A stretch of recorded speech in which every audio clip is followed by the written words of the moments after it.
Good afternoon, everyone, and thank you all very much for coming along. My name is Dartnell. I finished my PhD here at UCL in the complex department 2 years ago, and have now jumped departments again from biology into kind of planetary sciences and earth sciences to continue my research in astrobiology. Now, on a day-to-day basis, the research I'm doing is on Mars, in the field of the subsurface cosmic ionizing radiation environment of Mars.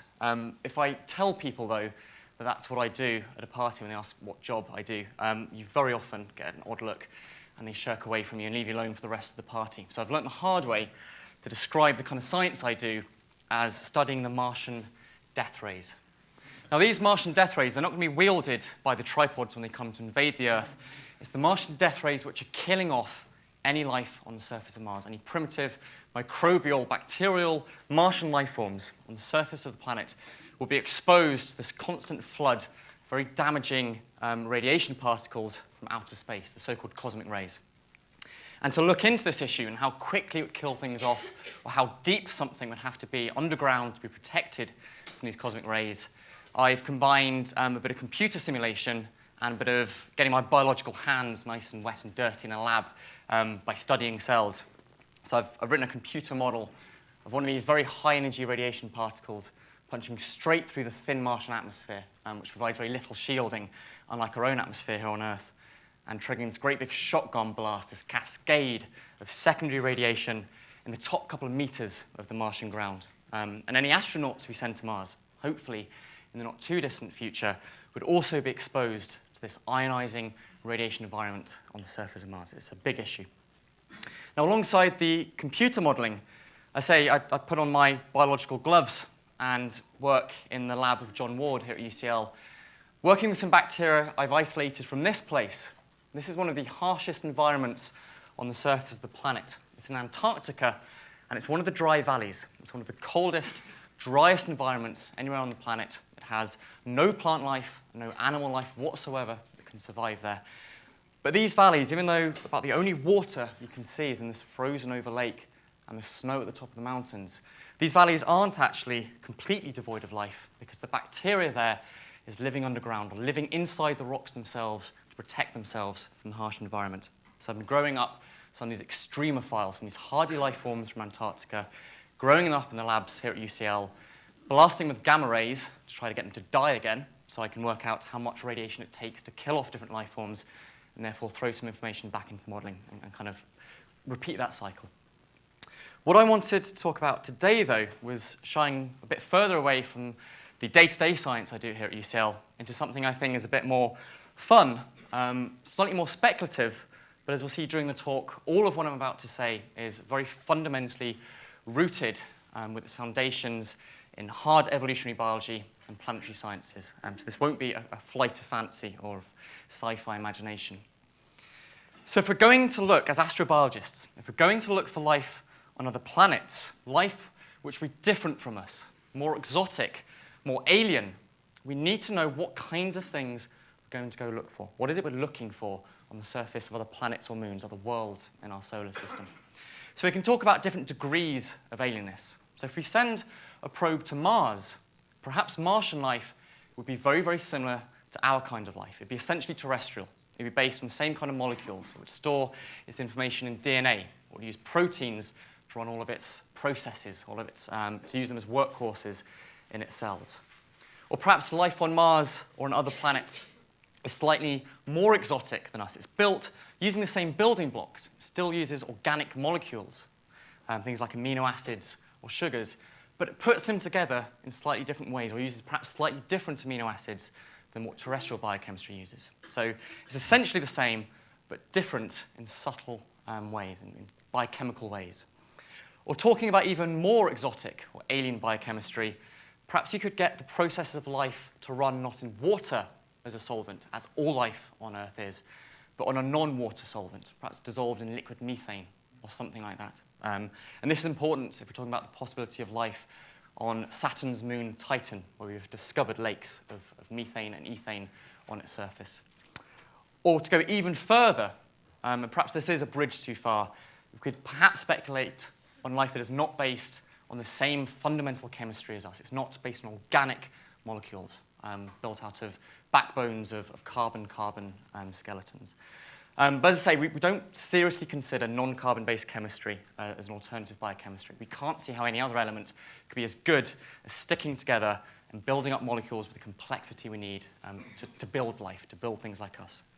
So if we're looking for life on places like Mars, we're looking in this middle region, kind of middle level of alienness, where it's not exactly the same as us, because then we'd never be sure if we haven't just discovered some kind of terrestrial contamination. To be certain that we've discovered something that is extraterrestrial, it's got to be different in important ways. So perhaps based on the same organic chemistry, but these building blocks being put together in different combinations. Or perhaps if we're talking about the shadow biosphere, perhaps there was more than one origin of life on Earth, more than one genesis event, 3.5, 4 billion years ago in Earth's history.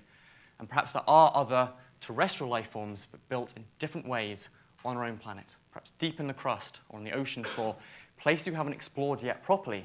But scientists are now really starting to open up their eyes to this possibility of a shadow biosphere, of looking for different kinds of life that we've been sharing the planet with for billions of years. But if you look first at Mars, which is our next-door neighbor planet, it's my favorite one. It's the one I've been studying for a couple of years now.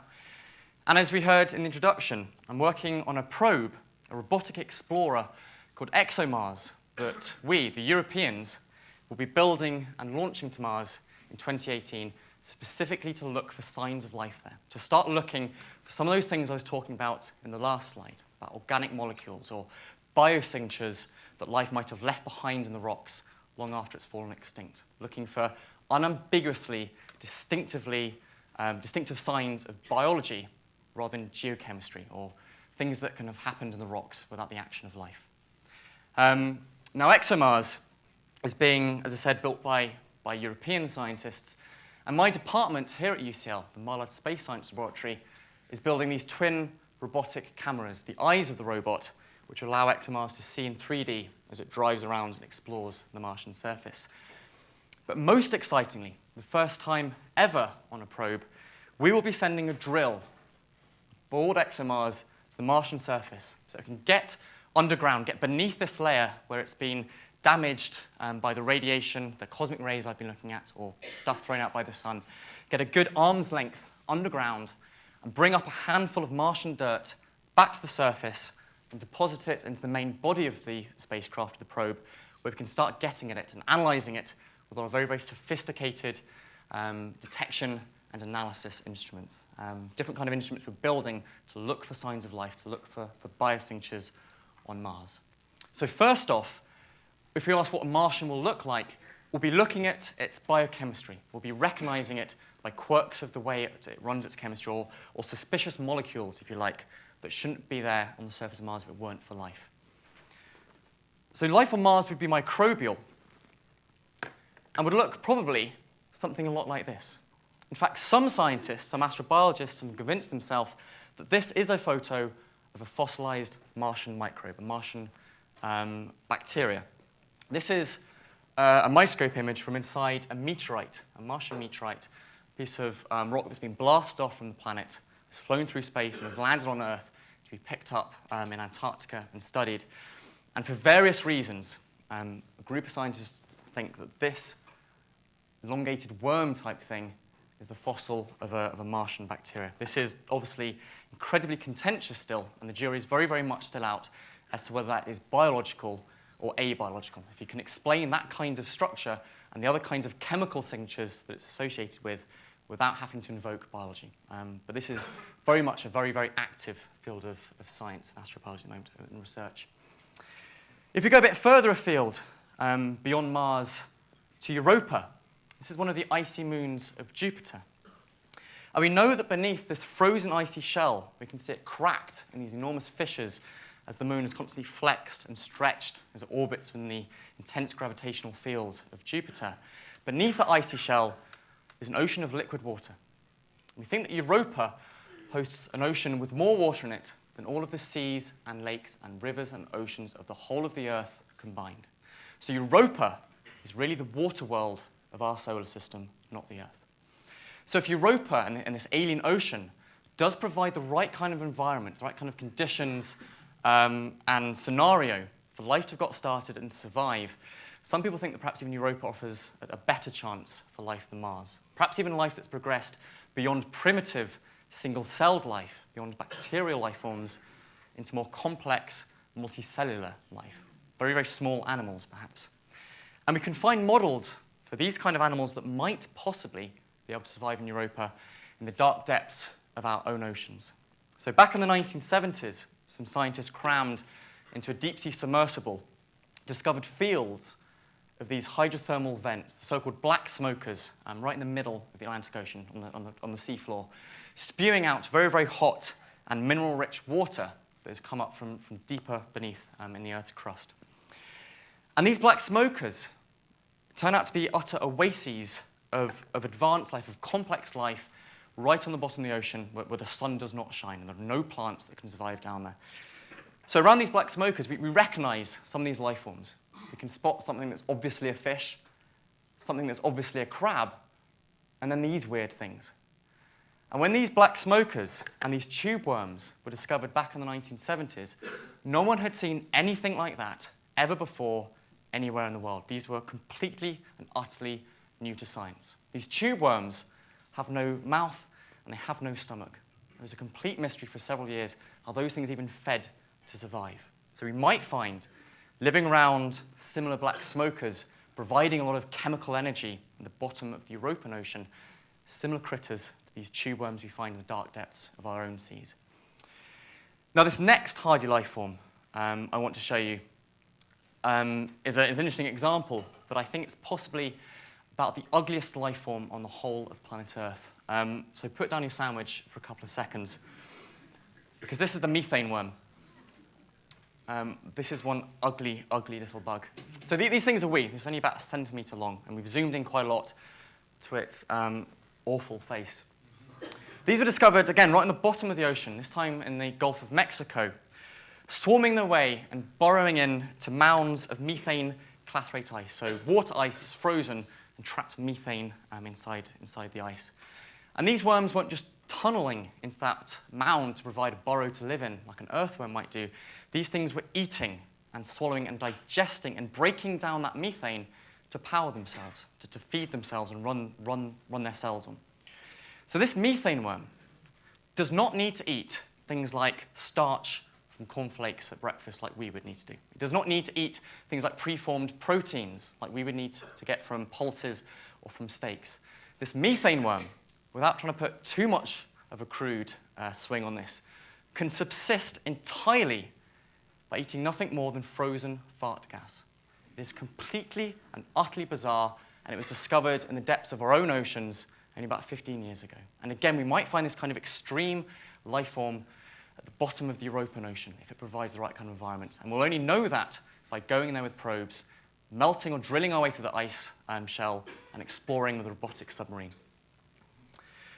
But perhaps, and in fact we strongly suspect, that elsewhere in the galaxy, there won't be just marginal habitable niches like Mars or Europa. There'll be true analogues of the Earth out there. Earth-like planets with continents and seas and lovely warm atmospheres, and providing very nice, stable conditions for millions or billions of years for life to progress to very complex life forms, perhaps even up to something intelligent like a human being. So what might this complex alien life actually look like? Well, I can tell you for starters, it won't look anything like any of these chaps. So this is the popular culture concept, and these are the kind of aliens we have popping up time and time again in the cinema and sci-fi films. So you've got, obviously, Mr. Spock and Chewbacca. These grey aliens in the back and the bottom right here are from X-Files. These are the greys, which a disturbingly high proportion of the American population claim they've been abducted and molested in inappropriate ways by. But at the end of the day, these aliens are just not alien enough. This is some dude with plasticine stuck to his ears or dressed up in a gorilla suit. So if you want to think scientifically about what alien evolution might be expected to produce on an Earth-like planet, given 4 billion years of evolution under a similar environment, building on firm foundations of evolutionary biology and planetary science, what might we actually expect to find? Now, things I'd like to talk about, these ideas in evolutionary biology, talk about the predictability of evolution. If we were to find another Earth-like planet, or perhaps the same question would be to rerun the videotape of evolution on Earth, as Stephen Jay Gould would put it, what might you expect to find? Now, there's the principles of convergence and contingence in evolution. And looking at convergence first, it seems that there's only one way to skin the cat, as it were. Some things are just such useful adaptations for an animal to develop, and you can only really do them in a certain number of ways that evolution hits upon the same solution time and time and time again, like the evolution of the eye, and the insect compound eye, or the camera lens eye of vertebrates, such as this cat or ourselves, or independently evolved in the cephalopods, like this octopus. And in fact, the cephalopod eye, in one important respect, is superior in its design to our vertebrate eye. So these things are thought to be universals of evolution. They arise independently multiple times on Earth, so we would expect them to arise on other planets as well. The evolutionary biologist Jack Cohen sums up these universals in what I think to be a delightful quote about these 4 Fs of evolution in terrestrial biology: fur, photosynthesis, flight, and sex. Moving over to contingents, some things in biology, in the evolution of plants and animals, just seem to be an outcome of historical accidents, that they just are. There's no particular optimum solution behind them. So me waving at you with 5 fingers on each hand isn't because 5 fingers is a better solution for designing a hand than 4 or 6 by evolution, but because it just so happened the ancestor of all land vertebrates happened to have 5 bones, 5 digits in its limb. So all of the bats and horses and dolphins and lemurs have all adapted that fundamental design to suit their lifestyle. The 5 fingers itself, though, is just a historical accident of our evolution. So some things about terrestrial biology will be fundamentally different in other worlds. So let's bear those in mind and start with alien plants. What might an alien tree look like? Now, if you're growing as a plant, whether it's on Earth or another world, you've got to satisfy 4 fundamental constraints in order to survive. You need to conserve your water so you don't dry out in the hot sun. You need to collect as much light as possible to photosynthesize by and produce your food. You need to be tall to disperse your spores or your seeds as far as possible away from you. And all the while, you need to maintain mechanical stability. It's no good being lovely and tall and very broad to collect all this light, to then topple over in the slightest breeze. So depending on which environment and what the particular constraints and hazards are of where you're growing, you will optimize different combinations of those 4 parameters.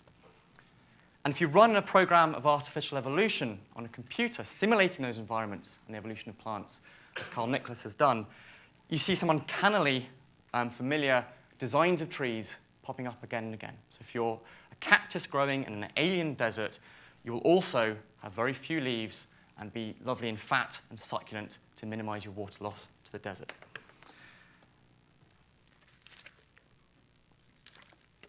But what about the color of the plant? Alien trees might be uncannily familiar in their basic architecture, but would they have green leaves? Well, actually, we think possibly not. The green of plants on Earth is because of chlorophyll, the pigment that absorbs the sunlight, and absorbs the red and absorbs the blue, and it reflects much more of the green back. So that's what our eyes perceive. If you are growing by the light of another sun, however, perhaps a sun that's dimmer and redder than our sun, you would expect plants to try to gather and grab hold as much of that light as possible, so they might appear black to our eyes. If you're growing under a sun that is hotter and brighter and bluer than our sun, perhaps you've got the opposite problem. You might need to reject more of that light so you don't face problems of overheating and damaging your leaves, so you might appear shiny and blue to get rid of those excess energetic photons that are falling on you. But perhaps you might find something very different, something that hasn't evolved on Earth, perhaps a balloon plant.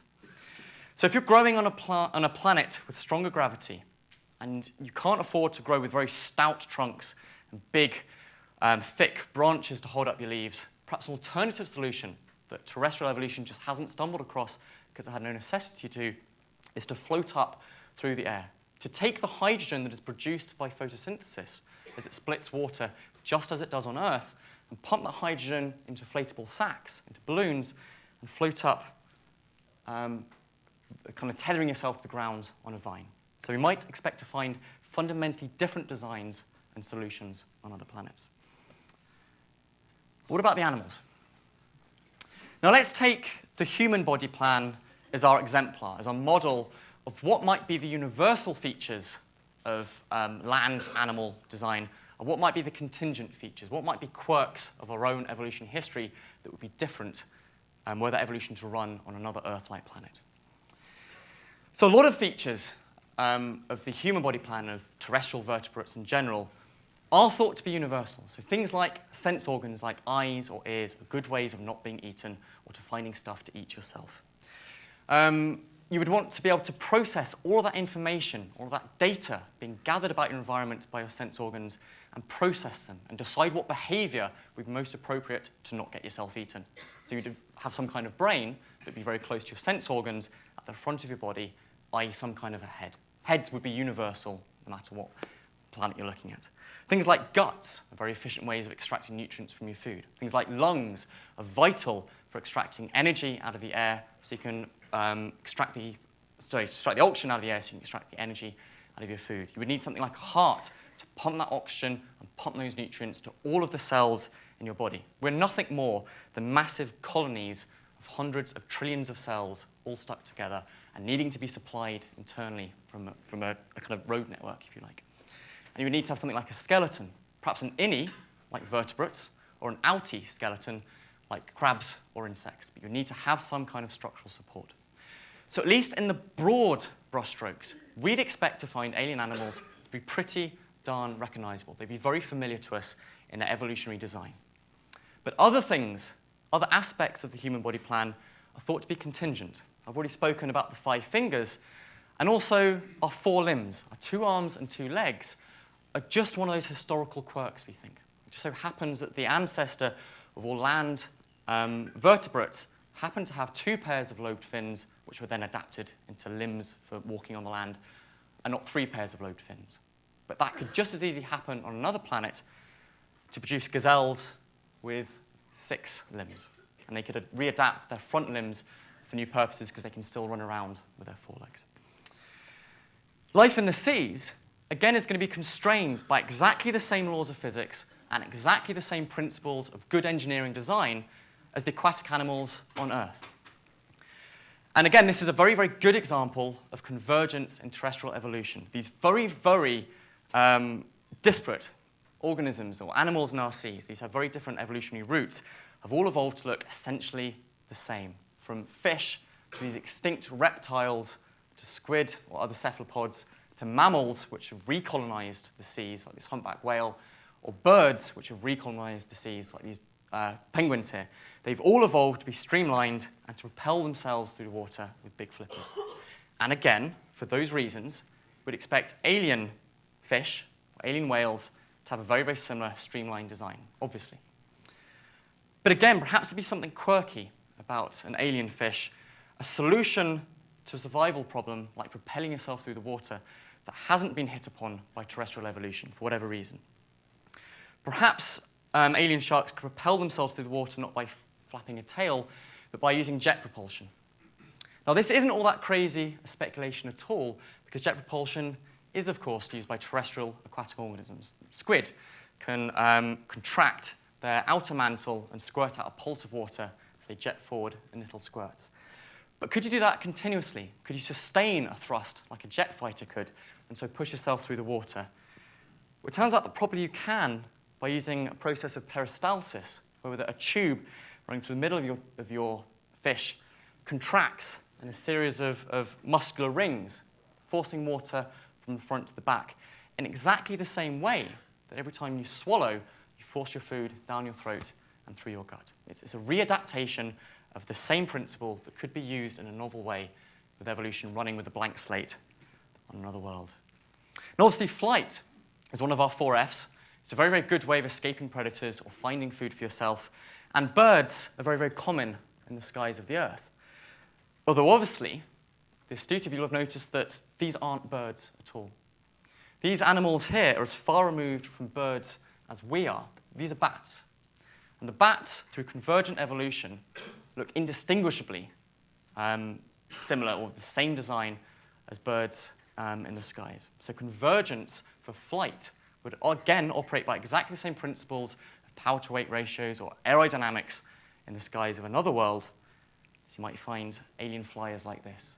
But perhaps because they've evolved from a hexapod ancestor or a tetrapod, they could have 2 pairs of wings, and so be very efficient gliders. Now, my final flight of fantasy, it was actually unintentional as a pun, would be something as massive as a sky whale.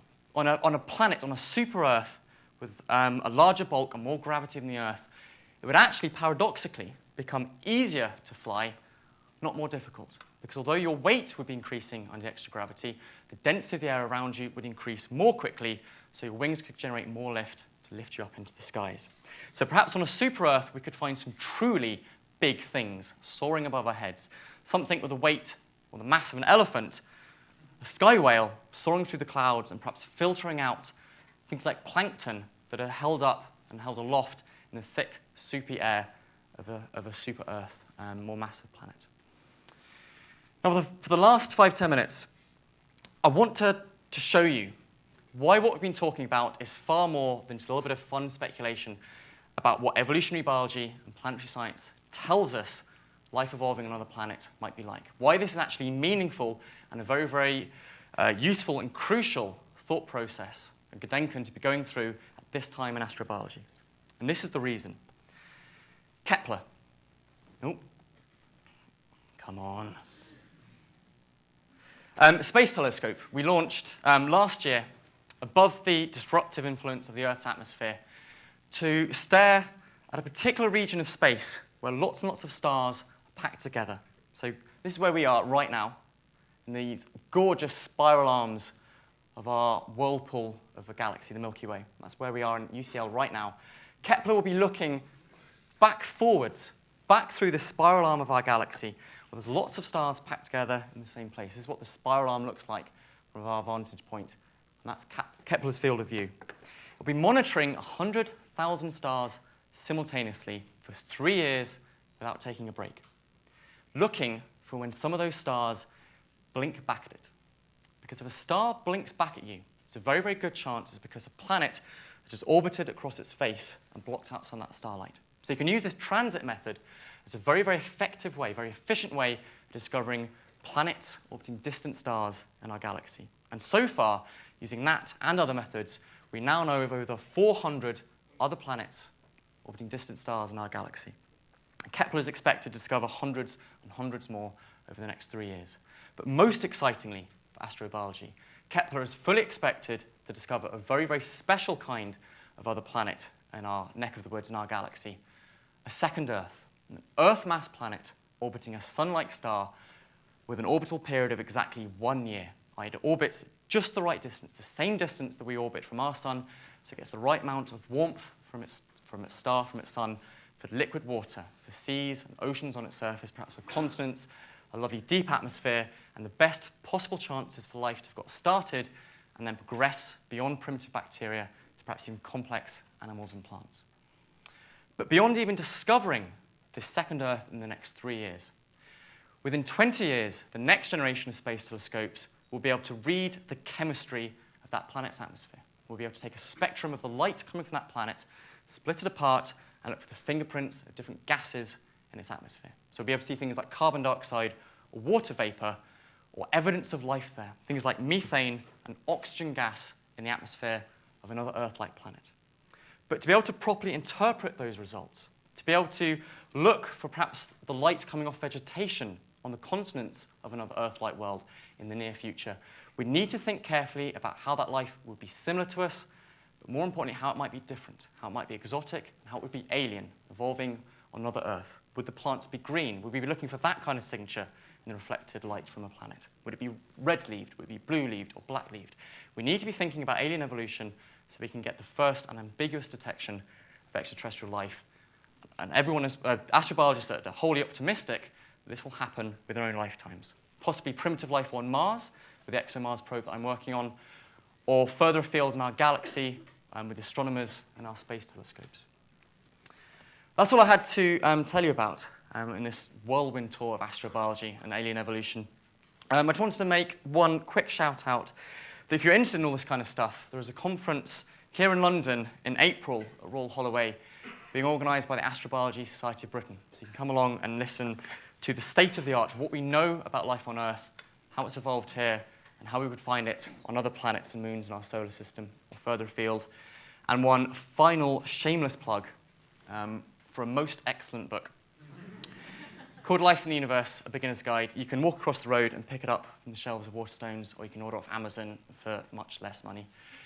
But we do have perhaps 5-10 minutes now for some questions about astrobiology and the kind of research that I'm doing here at UCL or in general. But thank you very much for your attention.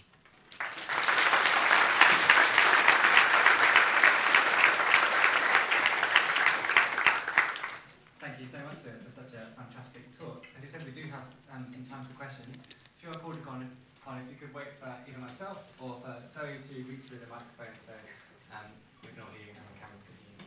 Thank you. Any questions? Up right there. What about the fourth F? Perhaps you should ask your mum about that one.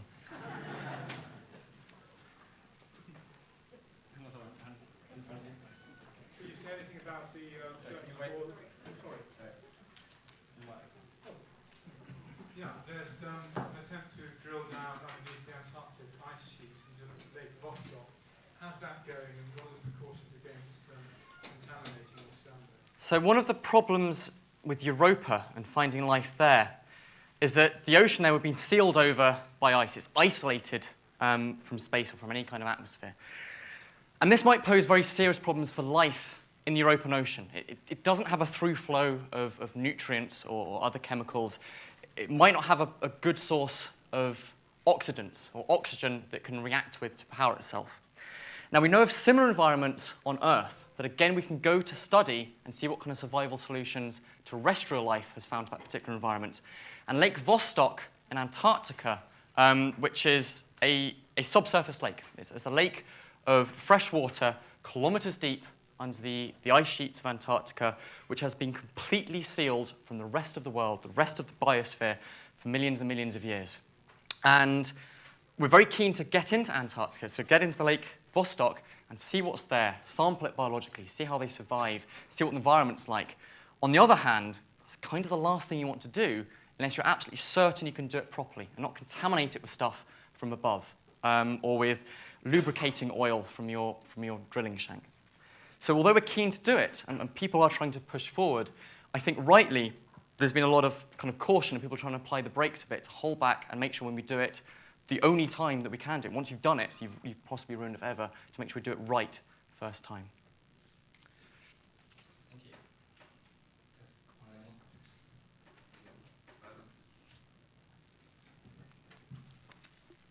I was just wondering about what you think about symmetry in the appearance of alien life, whether or not they'd be symmetrical creatures like us.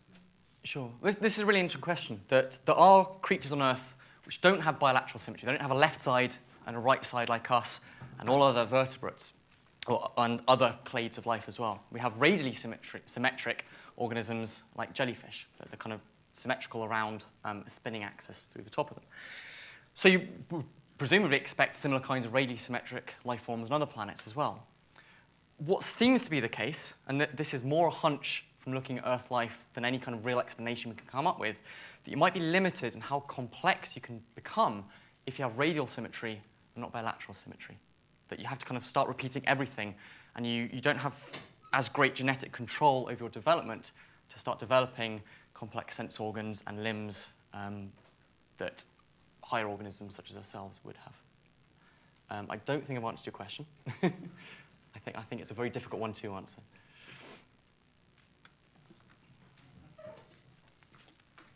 I was just wondering, you talk a lot about search for another Earth, but given what we know about the power of natural selection, isn't it a bit of a leap to assume that necessarily only an Earth-like planet could support life? Isn't it reasonable to suppose that there are lots of other types of planets that might support life, they just happen not to be the one we live on? No, absolutely, absolutely that's the case. But if you're looking for something that's going to be difficult to find in the first place, and possibly even when you're looking in the right place, difficult to recognize, it makes most sense to look for the kind of stuff that would be most familiar to you, i.e. Earth-like life on an Earth-like planet. So that's why we're talking primarily about life on Mars and Europa in our solar system, rather than Titanic life, which would have to necessarily be very different, have to be based on methane rather than water, because Titan is a very un-Earth-like place in terms of environment. But you're right, you still want to maintain an open mind and not start excluding possibilities just because they're different from us. You don't want to be too...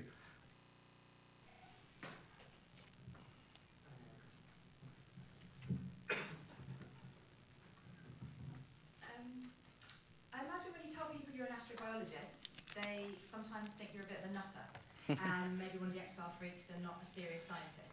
And I wondered if the fact that you use different disciplines, that you're interdisciplinary, is that helpful in articulating yourself as a serious scientist? Do you think that makes you more socially acceptable? So I guess, as you say, being a multidisciplinary scientist, you do have a bit of a baptism of fire in the beginning. That I really struggled with the first year or two of my PhD trying to learn what on earth the physicists or the computer programmers or the earth scientists were going on about. It's a completely different vocabulary. It's a different methodology in kind of explaining the way you do. So I guess perhaps that's one way of developing better communication skills. As to whether I'm socially acceptable in these parties, when I tell people I look into Martian death rays, I don't know. Yeah, one at the top. Hi Liz, I wondered about that fossil-like structure that was found on Mars. What's your hunch? Do you think it's biology? I think, so my research field is astrobiology, and I've come from a biological background.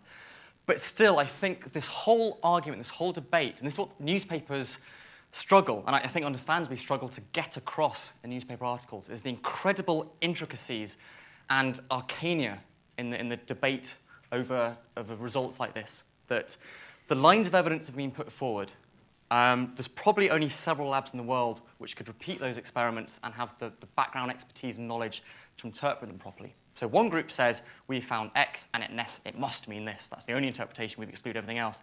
The lab next door will say, well, yeah, we accept X, but have you thought about this? Have you considered that option? Or, no, we reject that conclusion. It could easily be produced by geochemistry, not biochemistry. So I simply am not qualified to pass judgment on this.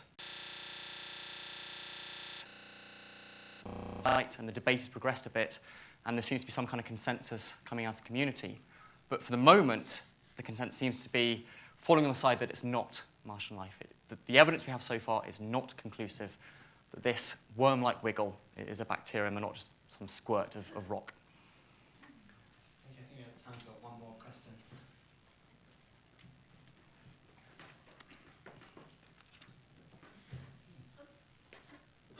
Does the field of astrobiology look at other life forms contacting us, and what does it also think about UFOs and things such as those? Sure. So last week, I was at a meeting at the Royal Society about astrobiology and the search for extraterrestrial intelligence, or SETI, and there was quite a lot of media attention and newspaper articles about that meeting last week. And I like to make quite clear the distinction between astrobiology and designing experiments about life on Earth and exploring the solar system as to where primitive bacterial life might be, and SETI, the search for extraterrestrial intelligence, complex land animals that can build possibly starships or radio telescopes to communicate between the stars. You deal with those two kinds of science in very, very different ways. And my personal opinion, and again, this is just a hunch, is that there is no other intelligent life in our galaxy. I think that there are plenty of wet rocks throughout our galaxy, absolutely smeared with bacterial life, kind of microbial scum. But nothing, for whatever reason, has progressed as far currently. We don't share our galaxy with any other intelligent species. So I think SETI is a very good program. I suspect it will ultimately fail. But I'd say that's not really based on any particular evidence. That's more just a gut feeling. Well, thank you so much for all of you coming today and your questions.